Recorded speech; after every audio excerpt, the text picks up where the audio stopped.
नमस्कार साथियों, आज से हम एक नया चैनल शुरू कर रहे हैं जो आपके लिए लेकर आएगा ज्ञान का अभूतपूर्व सागर, जिसका नाम हमने रखा है निधि ज्ञान सागर। निधि माने अकूत संपदा, ज्ञान की संपदा, और सागर जितनी गहरे आप जाएंगे उतने ही ज्ञान का आनंद उठाएंगे। इस चैनल को हम विशेष मकसद से शुरू कर रहे हैं। YouTube पर बहुत सारे चैनल हैं, एजुकेशनल चैनल हैं, जिसमें 12वीं तक की पढ़ाई के चैनल हैं, कुछ ग्रेजुएशन पोस्ट ग्रेजुएशन के चैनल हैं। हम कोर्स कंटेंट्स को ध्यान में रखकर हर टॉपिक पे चर्चा करेंगे, उसका विश्लेषण करेंगे। आवश्यक नहीं कि जो चीज़ हम आपको बता रहे हैं वो आपके कोर्स कंटेंट में हो, क्योंकि अगर ज्ञान प्राप्त करना है तो सामग्री को, मैटर को, विषय को समझना बहुत आवश्यक है। केवल रटकर आंसर देना योग्यता नहीं है। और अक्सर ये होता है कि आपने सवाल रट लिया, उत्तर रट लिया, लेकिन एग्जामिनर ने थोड़ा सा सवाल अलग से पेश कर दिया आपके सामने, तो रटा हुआ सब कुछ खत्म हो जाता है, क्योंकि आपने जो प्रश्न रटा था, जो आंसर रटा था, उसके अनुरूप आपको कुछ भी दिखाई नहीं देता वहां पर। तो इसलिए रटना बहुत आवश्यक नहीं है। अगर आप विषय को समझ लेंगे, विषय को गहराई से जानने की कोशिश करेंगे, तो निश्चित रूप से आपका सवाल कोई भी हो, आप उसका उत्तर दे पाएंगे। हायर एजुकेशन और 12वीं क्लास का जो अंतर है वो बहुत ज़रूरी है समझना। 12वीं क्लास तक हमारे पास एक निश्चित पाठ्यक्रम होता है, उससे बाहर का कोई क्वेश्चन नहीं आता, उससे संबंधित ही प्रश्न आते हैं। लेकिन ग्रेजुएशन में विषय वही होता है, लेकिन उसका विस्तार पढ़ना होता है, पर वहाँ पर हमें नोट्स बनाने होते हैं, अलग अलग लेखकों की पुस्तकों का अध्ययन करना होता है। हम तभी एक अच्छा आंसर तैयार कर पाते हैं। तो 12वीं में हमने जो पढ़ा वो केवल पाठ्यक्रम पर आधारित चीज़ों को पढ़ा, वही हमारे शिक्षक ने पढ़ाया।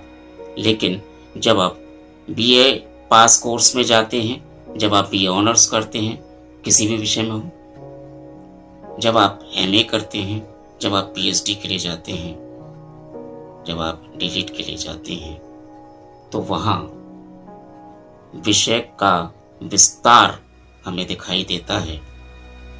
और आमतौर पर जो बच्चे 12वीं के पैटर्न पर चलते हैं वो ग्रेजुएशन में बहुत कम नंबर ले पाते हैं। तो बेसिक चीज़ है, हमें समझना है कि विषय का विस्तार कितना है, उस विषय की टर्मिनोलॉजी क्या है। जो शीर्षक हैं वो बहुत सारे शीर्षक हैं, बहुत सारे टर्म उस पर यूज़ हो रहे हैं, बहुत सारी चीज़ें हैं, इंग्लिश में टर्म है, हिंदी में टर्म है, वो बहुत ज़रूरी है समझना। इसके अलावा एक चीज़ और मैं आप सबको कहना चाहता हूँ, आप भाषा कोई भी चुनें, हिंदी, इंग्लिश, मराठी, उड़िया, बंगला, तमिल, तेलुगु, पंजाबी, उर्दू या विदेशी भाषा चुनें, उसमें अपना अध्ययन रखें, लेकिन उस भाषा पर आपका पूरा कमांड होना चाहिए। अगर भाषा पर कमांड नहीं है तो निश्चित रूप से आप बहुत अच्छे नोट्स नहीं बना पाएंगे, आप विषय को समझ नहीं पाएंगे। तो इसलिए होड़ में मत जाइए, अपने सहपाठियों की होड़ में मत जाइए, आपको जिस भाषा पर अच्छा कमांड है, उसी भाषा पर आप अध्ययन रखें अपना। अब आप आर्ट्स के विषय पढ़ते हैं, हिस्ट्री है, पॉलिटिकल साइंस है, ज्योग्राफी है, सोशियोलॉजी है और बहुत सारे सब्जेक्ट हैं। अगर आपका भाषा पर कमांड अच्छा है, जिस भाषा पर आपका कमांड अच्छा है, वही भाषा चुनें। जरूरी नहीं कि आप अंग्रेजी में ही पढ़ें। इससे क्या होगा कि आपका जो मार्किंग है, क्योंकि मार्किंग बहुत इम्पोर्टेंट रखती है, वो कम हो जाएगी। विषय समझ में नहीं आएगा, आंसर के आप जो नोट्स हैं उसके आंसर बहुत अच्छे तैयार नहीं कर पाएंगे।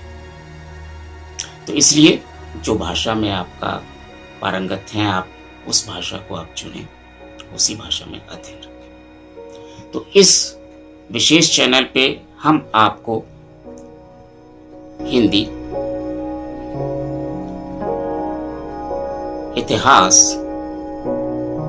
और राजनीति विज्ञान से संबंधित बहुत सारी चीजों का विश्लेषण करेंगे।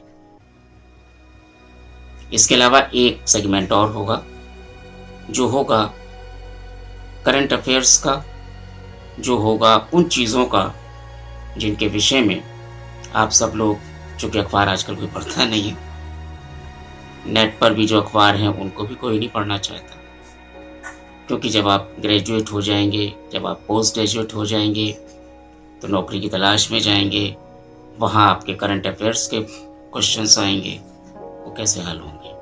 तो उस करंट अफेयर की तैयारी कैसे करें, कैसे जहन में रखें उन सब समसामयिक घटनाओं को जो हमारे किसी भी प्रतियोगिता परीक्षा में बहुत महत्वपूर्ण हो सकते हैं।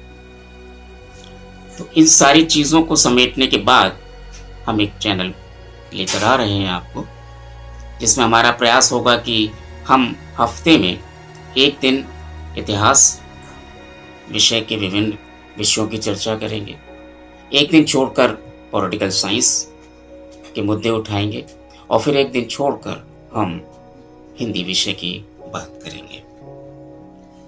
इसके अलावा कोशिश होगी कि संडे को हम करंट अफेयर्स की बात करें, हम समसामयिक मुद्दों की बात करें, वहाँ भी हम विश्लेषण भी करेंगे, चाहे वो राजनीति हो, चाहे वो अर्थशास्त्र हो, चाहे वो खेलों से संबंधित बातें हों, चाहे वो क्षेत्रीय घटनाएं हों, चाहे वो अंतर्राष्ट्रीय घटनाएं हों, वो हमसे कैसे संबंधित हैं, हमारी प्रतियोगिता परीक्षाओं से किस तरह से उनका नाता हो सकता है, ये हम जानेंगे। तो उम्मीद करता हूं कि ये चैनल आपको, आपके आइडियोलॉजी को, आपके ज्ञान के विस्तार को नया आयाम देगा। एक चीज और, आमतौर पर मैं देखता हूं कि जो चैनल्स हैं वहाँ भाषा की शुद्धता पर विशेष ध्यान नहीं दिया जा रहा है। तो आप सब लोग जो नौकरी की तलाश में हैं, इंटरव्यू की तैयारी कर रहे हैं, वो उच्चारण पर बहुत ध्यान दें। भाषा कोई भी हो, मुद्दा भाषा का नहीं है, मुद्दा है उच्चारण का। आप चाहे इंग्लिश में बात करें, आप चाहे हिंदी में बात करें, आप चाहे मराठी में बात करें, बांग्ला में बात करें, उड़िया में बात करें, वो जो शब्द हैं, आपकी भाषा के जो शब्द हैं, उनका उच्चारण बिल्कुल स्पष्ट होना चाहिए। कहीं ऐसा ना हो कि आप कहना कुछ और चाहते हैं, उच्चारण की गलती से सामने वाले को अर्थ कुछ और मिलता है। एक चीज और, आजकल आमतौर पर हिंदी, उर्दू, अंग्रेजी का मिश्रण है कि मॉर्निंग में सुबह जल्दी जाना है, यह ट्रेन पीछे बैक हो रही है, मेरे पति की फल फ्रूट की दुकान है। तो इस तरह की द्विभाषी, द्विअर्थी संवादों से बचें, इस तरह के जुमले इस्तेमाल ना करें।